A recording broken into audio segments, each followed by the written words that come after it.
Hey there, Ethan Dangberg with the Business Academy, and I'm joined today with Dr. Brian Dahmer, CEO and owner of Family Chiropractic Center for Wellness for 17 years, also Aligned Integrated Medicine, a limo company I started, another LLC, as well as Brymar Properties, our real estate business. I mean, if being phase two just allows you to create and do so much more, I'm just having fun in this new space. So here's my question.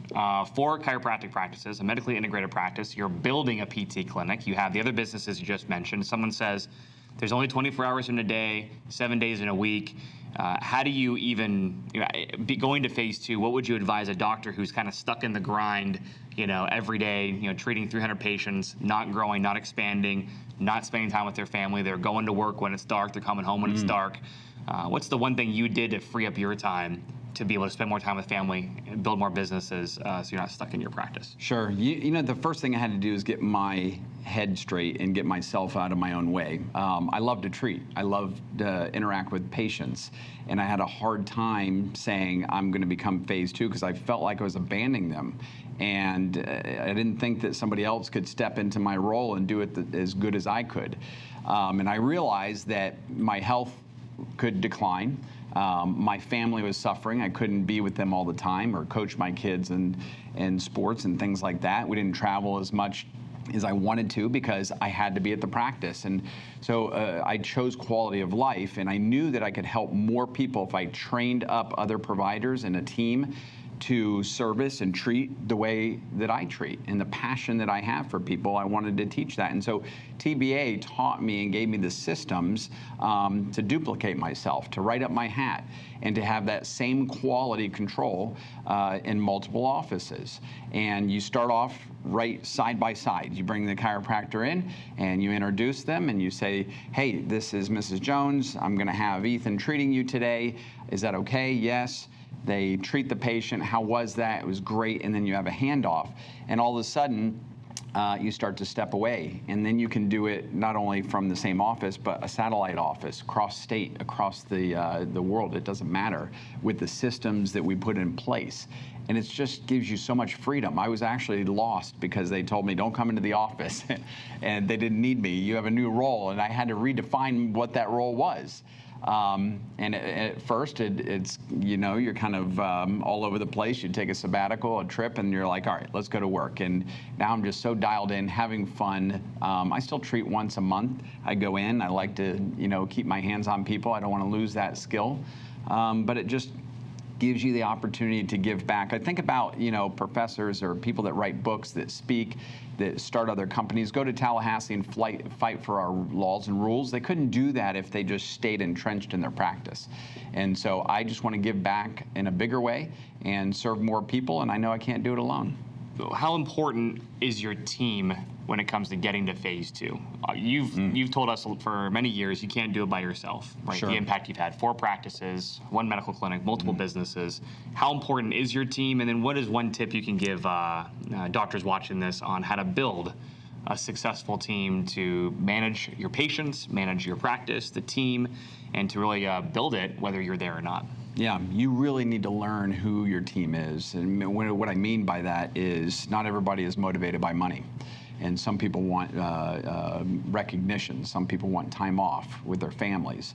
Some people love and thrive on goal setting and hitting those goals and being rewarded. I just had Lucy.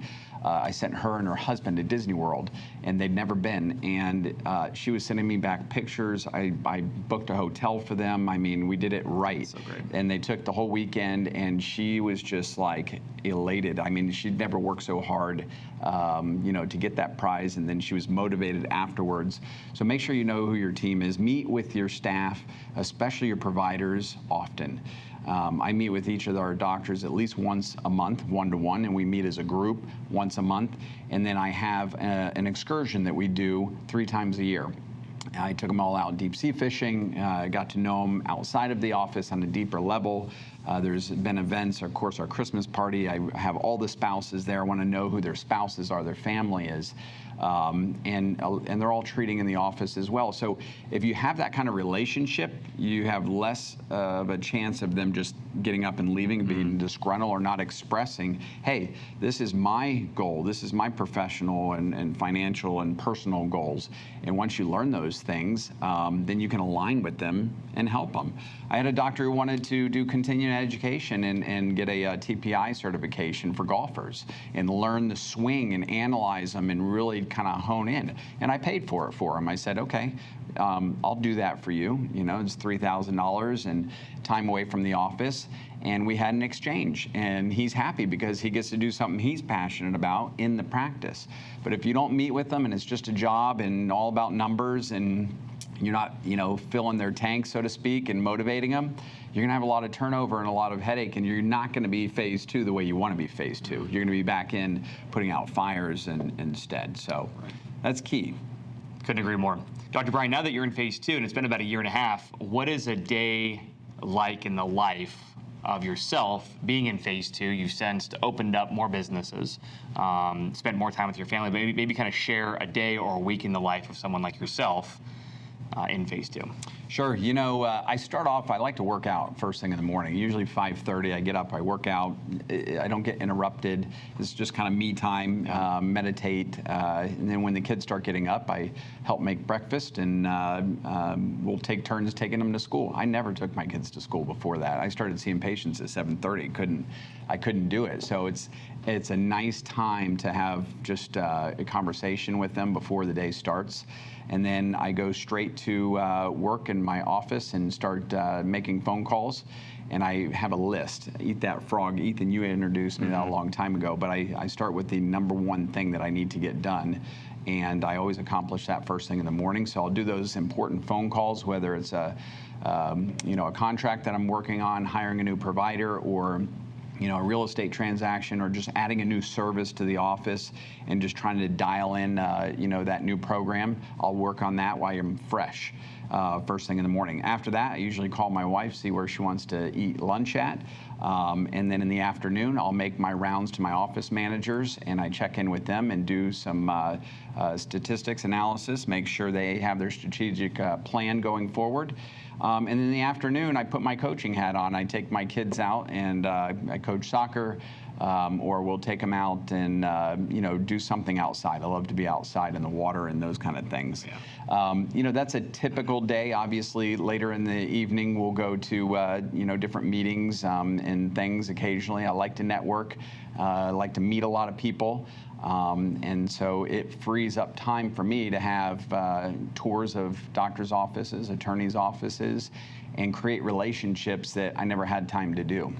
And I'll spend a lot of time doing that and visiting their offices and trying to align and just let them know the features and benefits we have, how we can serve them better, and build referral sources. That's key. Referral sources, people that can send you business all day, every day. And that's what I usually spend the afternoons doing. Awesome. Yeah. Since you've been in phase two, how many family vacations have you had the opportunity to take? I'd take 3 or 4 a year. We went to Hawaii for 2 weeks. Loved it, enjoyed it, unplugged. As a matter of fact, I got so excited about vacations that I raffled off 3 huge trips to my staff as well. Awesome. And so, let's see, the Bahamas and the Caribbean was one. Tennessee, the Gatlinburg and the mountains was one. Disney was one.